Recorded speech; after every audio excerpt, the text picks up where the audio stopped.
El desastre, no hay derechos, tampoco libertades.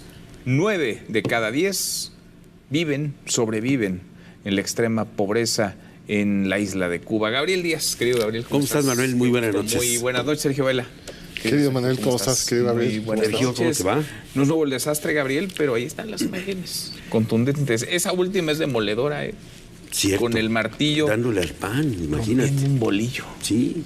Fíjate que los cubanos cuando hablan de que no dicen voy a ir a desayunar, dicen voy a ir a solucionar el desayuno. Para ellos es un reto enfrentar todas estas cuestiones cotidianamente.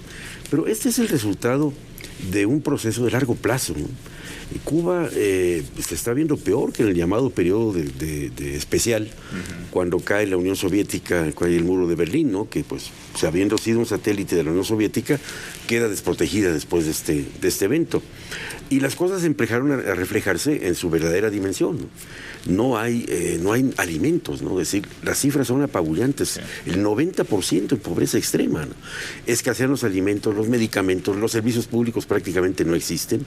Y encima, como tú lo mencionaste, pues es un régimen de exclusión de su población. No hay ninguna garantía individual, no hay derechos, iba a decir políticos, no hay derechos humanos, no hay derecho a nada, ¿no? Entonces yo creo que esto también ha sido en buena medida el resultado de un fracaso en lo económico de la famosa Revolución Cubana, pero además muy bien disfrazado por el discurso, por la narrativa del bloqueo, el famoso bloqueo norteamericano, que en los hechos no existe. La mayor parte de los alimentos que llegan a la isla vienen de los Estados Unidos, ¿no? Y el envío de remesas en dólares es lo que prácticamente está salvando. Es lo que mantiene, lo que mantiene a Cuba en este momento. Sí, es increíble porque además es toda una narrativa con base en la cual se justifica este fracaso. Es en términos sociológicos, digamos, y de confrontación de lo que es el orbe latinoamericano versus Estados Unidos, pues parece muy seductor culpar al gran Satán estadounidense, al imperio, como un causante de todos los males económicos de la isla. Sin embargo, en realidad, lo que está demostrado es que se trata del fracaso de un régimen cuya política económica marxista implica la dirección, la conducción por parte del Estado. Y bueno, en realidad, cuando se echa la culpa a Estados Unidos de lo que en Cuba y muchas veces fuera de Cuba, simpatizando con el sufrimiento del pueblo cubano, se llama bloqueo, cuando es en realidad un embargo, pues un embargo de ciertos pueblos, pero no de las materias primas para comer. ¿Cuál sería esa diferencia? A ver, porque creo que es un tema neurálgico, porque se alimenta esta narrativa, claro, y se miente. La diferencia entre el bloqueo económico del que se habla y el embargo. Es que el embargo, para empezar, se refiere prácticamente nada más a las empresas estadounidenses. Estados Unidos, por más imperialista que sea, no puede pretender que otros países no comercien con Cuba. Puede, dentro de su propio derecho interno, establecer sanciones a quienes comercien con Cuba, sanciones para efectos del comercio con Estados Unidos. Pero no es que no se pueda comerciar con Cuba, es que las empresas estadounidenses no se establecen en Cuba, no hay intercambio de exportaciones, importaciones, es totalmente distinto. O sea, un bloqueo, uno se imagina a los buques de guerra circundando la isla. Eso es lo que viene a la cabeza cuando hay de veras un bloqueo, cuando no se impide, cuando se impide la entrada y la salida de productos. No es el caso. Aquí es simple y sencillamente que, primero, se trata de un embargo con respecto a bienes y servicios entre Estados Unidos y Cuba, pero no está incluido los alimentos ni las medicinas. Entonces, en realidad, lo que queda en evidencia es el fracaso de la economía planificada. Hoy en día hay quienes elogian el crecimiento económico de China, y se llega a suponer incluso que el régimen chino tiene los mismos principios económicos que el régimen cubano. No es así.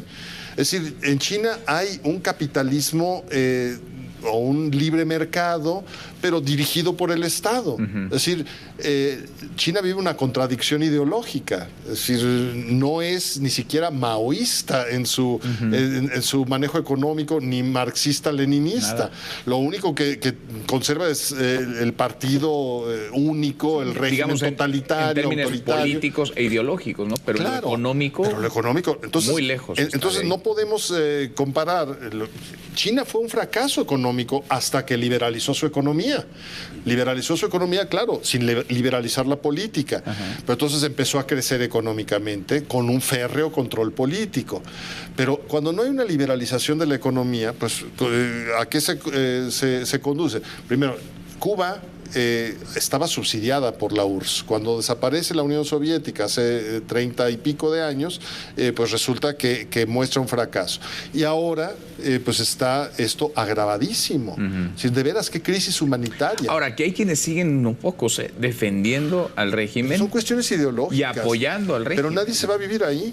Nadie, porque los que critican, pues tienen mucho argumento, pero quienes defienden, pues están muy cómodos a la distancia. Los jóvenes de los 60 que vimos el experimento cubano como una vía de desembarazarse del imperialismo férreo y todo eso, como la alternativa social y socialista que se abría paso por la Revolución Cubana, decíamos en aquel tiempo que una revolución amenazada no se le critica.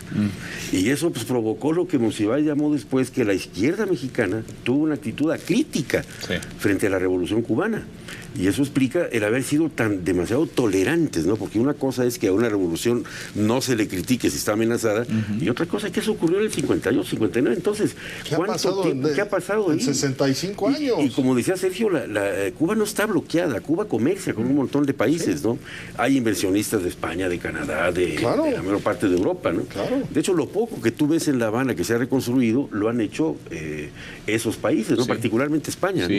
Y lo que tienen ahora que está despuntando algo, el turismo. En hoteles, por ejemplo, hay cadenas españolas. Exacto, pero párale de contar. La economía centralmente planificada con los famosos incentivos morales que planteaba el Che Guevara. Imagínate el Che Guevara de secretario de Economía, ¿no? Entonces, fue un fracaso total y lo que pasa es que no lo han querido aceptar.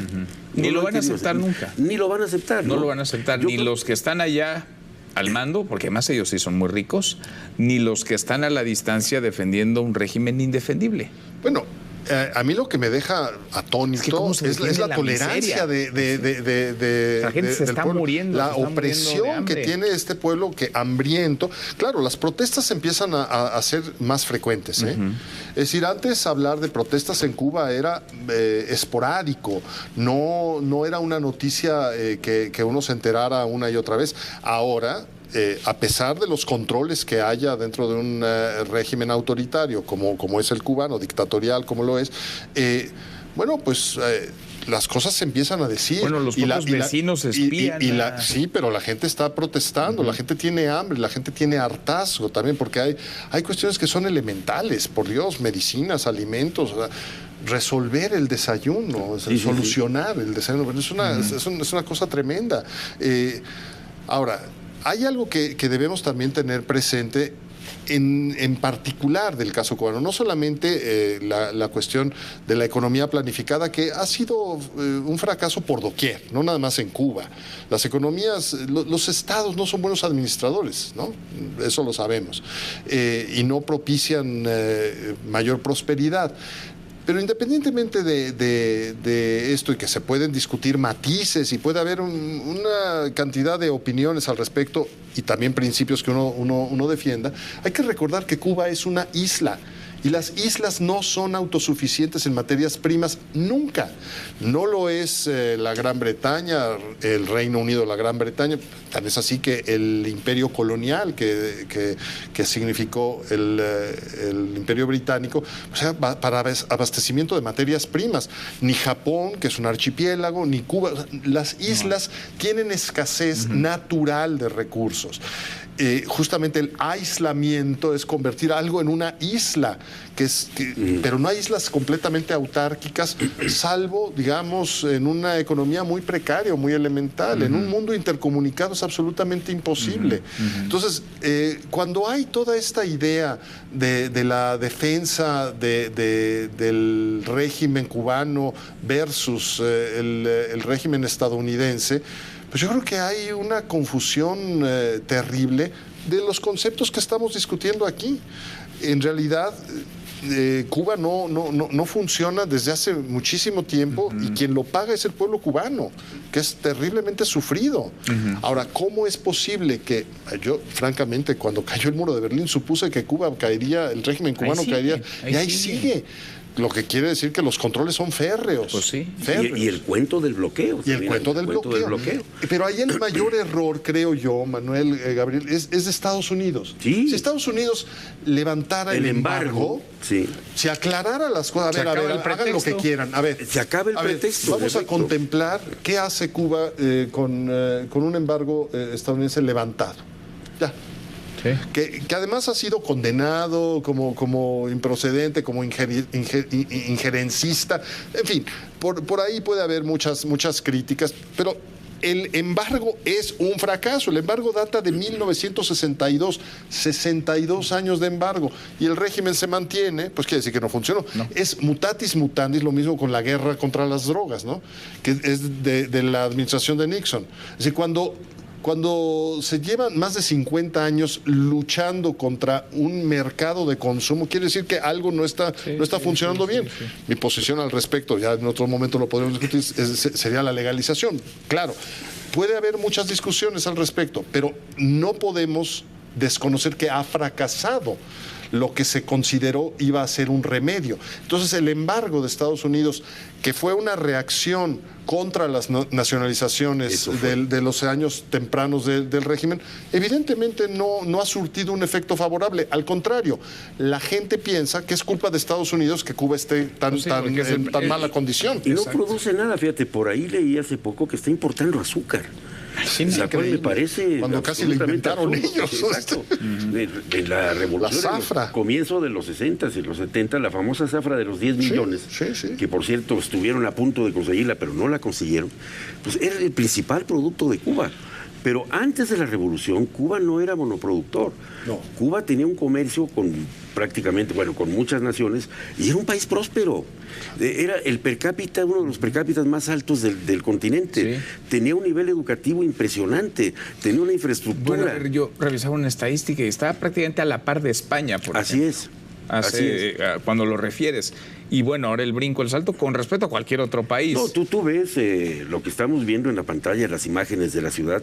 Yo estuve en Cuba en el 96, 97, y era impresionante ver aquello, el centro histórico, que se ve que fue una belleza. Sí.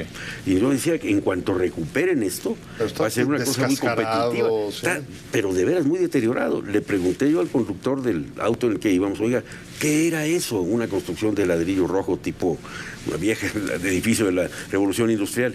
Y me dijo, no, caballero, ¿cómo que era? Es la termodinámica que alimenta la electricidad a Cuba. En Cuba menudean los apagones. Sí.